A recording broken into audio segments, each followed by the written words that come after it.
Welcome back to another technical deep dive here in the debug zone. Today we're tackling a big question and breaking it down with insights from other users.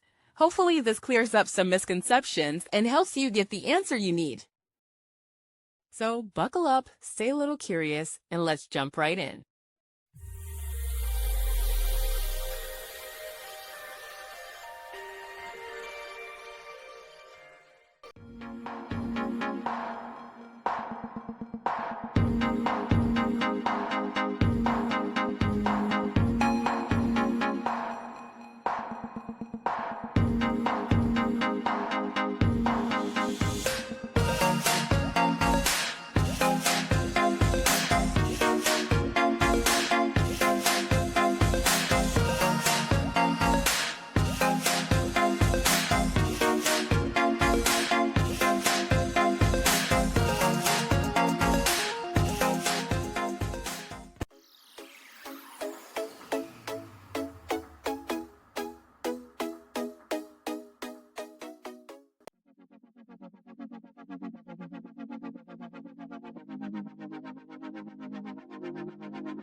And that's a wrap.